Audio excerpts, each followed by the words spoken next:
Assalamualaikum warahmatullahi wabarakatuh. Alhamdulillahirabbil alamin wa binasta'in wala umuri dunya wadin wassalatu wassalamu ala asrofil anbiya'i wal mursalin amma ba'du. Kepada yang terhormat Bapak Asep Rafiuddin sebagai dosen pengampu perilaku keorganisasian, saya di sini sebelumnya perkenalkan, nama saya Agung Gumelar dari RA 12. Saya di sini akan memenuhi syarat UAS, yaitu dengan memilih tema kepemimpinan dalam organisasi yang isinya yaitu gaya kepemimpinan dan pengaruhnya. Oke, next kita lanjut ke pembahasan.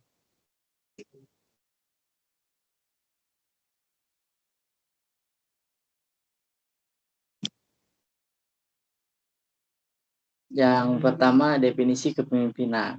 Nah, jadi definisi kepemimpinan adalah proses mempengaruhi dan memotivasi orang lain untuk mencapai tujuan bersama.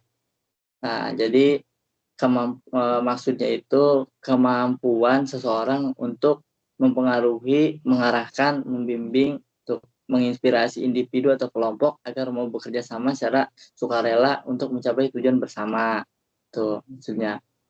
Dan seseorang bukan hanya memiliki kekuasaan formal, tetapi juga kemampuan untuk membentuk perilaku, nilai, dan budaya organisasi. Nah, itu. Jadi, tuh, unsur-unsur temanya, unsur-unsur utamanya dalam kepemimpinan yaitu pengaruh.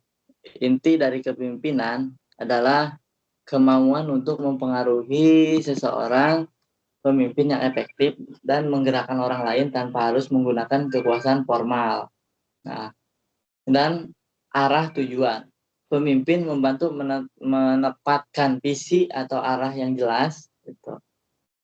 Kepemimpinan bukan hanya tentang menjalankan tugas, tapi juga menetapkan kemana sebuah tim atau organisasi harus pergi. Gitu. Nah, yang selanjutnya yaitu komunikasi dan hubungan kepemimpinan. Maksudnya kepemimpinan melibatkan proses komunikasi dua arah. Pemimpin perlu membangun hubungan yang sehat, terbuka, saling percaya dengan anggota timnya. Nah, motivasi yaitu pemimpin yang baik maupun membangkitkan semangat dan energi kerja anggota tim serta mengembangkan potensi mereka. Tuh. Nah, dan yang selanjutnya pengambilan keputusan. Kepemimpinan juga menyangkut kemampuan untuk membuat keputusan yang bijak, seringkali di situasi yang kompleks atau yang kompleks dan tidak pasti. Nah, oke, ke pembahasan selanjutnya yaitu teori dan konsep utama. Nah, poin pertama yaitu teori kepemimpinan. Teori kepemimpinan yang pertama poinnya yaitu sifat dan perilaku, dan ada lagi di depannya. Oke, kita langsung ke pembahasannya aja, ke teori sifat. Teori sifat teori sifat, pemimpin memiliki karakteristik sifat bawaan seperti percaya diri, cerdas, dan kejujuran. Nah, jadi teori sifat ini menyatakan bahwa pemimpin dilahirkan bukan dibentuk. Artinya orang tertentu memang memiliki sifat bawaan yang membuat mereka menjadi pemimpin alami, gitu maksudnya.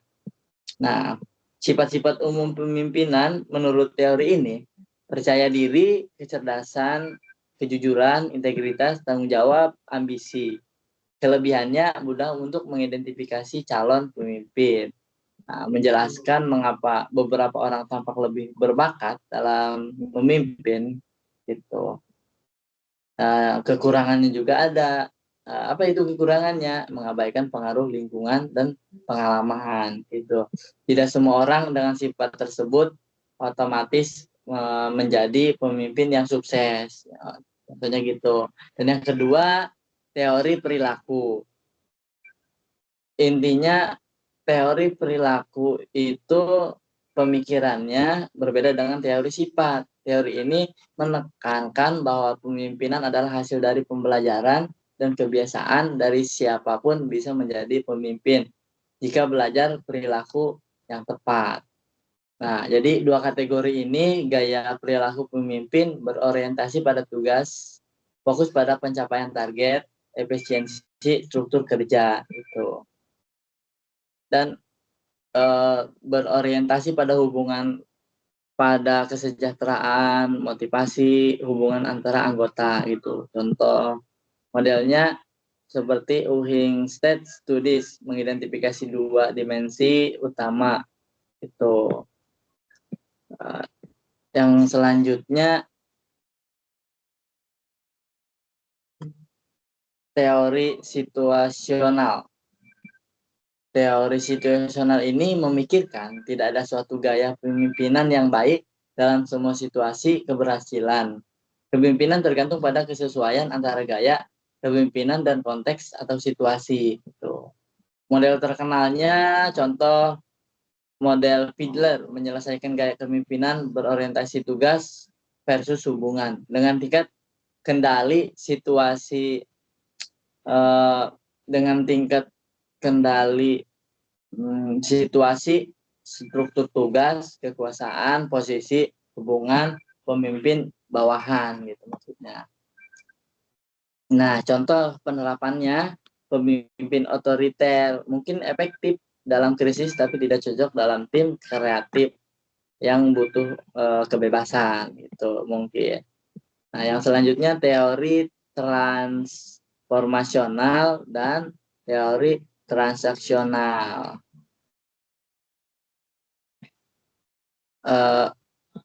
Teori transaksional yaitu teori transformasional yaitu pemimpin menginspirasi, mendorong inovasi dan perubahan. Transaksional, pemimpin menekan struktur imbalan dan hukuman. Kalau transaksional, pemimpin menekan struktur imbalan dan hukuman. Oke, kita bahas satu-satu.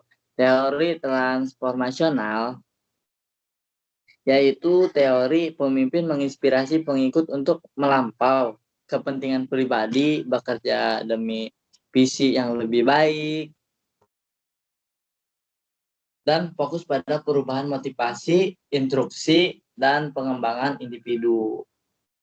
4 komponen utama yaitu lead influencer menjadi panutan, inspiration motivation, komunikasi visi, intellectual stimulation, mendorong inovasi, dan individualis consideration, memperhatikan kebutuhan pribadi bawahan. Tuh. Contohnya CEO yang memotivasi tim untuk menciptakan produk revolusioner dengan dampak sosial luas gitu. Dan yang selanjutnya yaitu transaksional. Transaksional yaitu kepemimpinan berdasarkan pertukaran atau transaksi antara pemimpin dan pengikut. Jadi pemimpin memberikan imbalan atau hukuman berdasarkan kinerja gitu. Fokus pada stabilitas, efisiensi, dan kepatuhan terhadap aturan. Contohnya, manajer memberikan bonus untuk karyawan mencapai target gitu. Oke, lanjut ke pembahasan selanjutnya yaitu gaya kepemimpinan. Nah, ini menarik nih. Gaya kepemimpinan leadership styles atau jadi kepemimpinan jadi kita bahas satu-satu. Sebelum kita bahas satu-satu, saya akan ini dulu. Gaya kepemimpinan adalah cara khas seorang pemimpin dalam memimpin dan berinteraksi dengan orang lain. Gitu. Gaya ini bisa dilihat dari pendekatan terhadap pembuat keputusan dan komunikasi dan penyelesaian masalah. Nah, di sini ada 3 gaya utama, yaitu yang pertama otoriter, Pemimpin membuat keputusan sendiri efektif dalam krisis tapi bisa menurunkan motivasi tim. Nah, itu. Yang selanjutnya yaitu demokrasi mengajak tim dalam mengambil keputusan, meningkatkan partisipasi dan kepuasan kerja. Dan yang selanjutnya laissez-faire memberikan kebebasan penuh kepada tim, contohnya untuk tim ahli, tetapi bisa menimbulkan kebingungan. Maksudnya menimbulkan kebingungan tanpa arahan. Tuh. Oke, kita lanjut ke contoh kasusnya pemimpin di PT Kreatif Muda gitu. Nah, latar belakang perusahaan. PT Kreatif Muda adalah startup teknologi yang sedang berkembang. CEO-nya Raka menggunakan gaya kepemimpinan transformasional. Ia sering berdiskusi langsung dengan tim, mendorong ide-ide baru, dan memberikan kepercayaan besar pada timnya. Nah, jadi situasinya ketika perusahaan mengalami penurunan performa pasar, Raka tidak langsung mengambil alih. Semua keputusan mendengarkan umpan balik karyawan dan menetapkan visi baru bersama tim. Tuh. Jadi CEO mereka, si Raka adalah sosok pemimpin muda yang mengadopsi gaya kepemimpinan transformasional. Ia tidak hanya hadir sebagai pengambilan keputusan tertinggi, ya, tetapi juga sebagai fasilitator ide dan pembimbing pengembang individu di timnya. Itu karakteristik kepemimpinan Raka, rutin berdiskusi langsung dengan tim lintas visi dan menyediakan ruang terbuka untuk ide-ide baru dari karyawan termasuk yang masih junior. Mendorong eksperimen dan inovasi meskipun berisiko gagal, ya. Memiliki visi yang kuat, mampu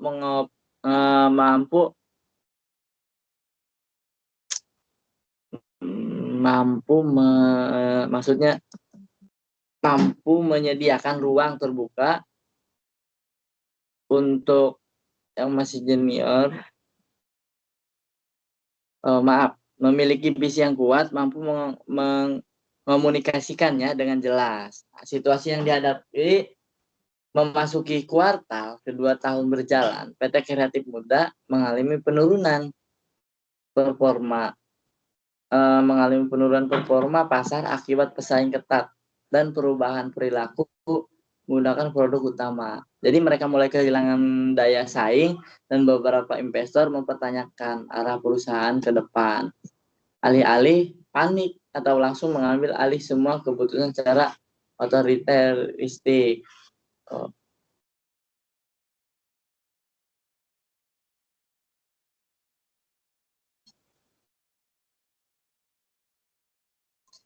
Nah, semua keputusan secara otoristik, Raka memiliki pendekatan yang partisipatif. Langkah yang diambil oleh Raka mengadakan sesi town hall meeting untuk mendengarkan langsung masukan dari seluruh karyawan, termasuk dari level staff.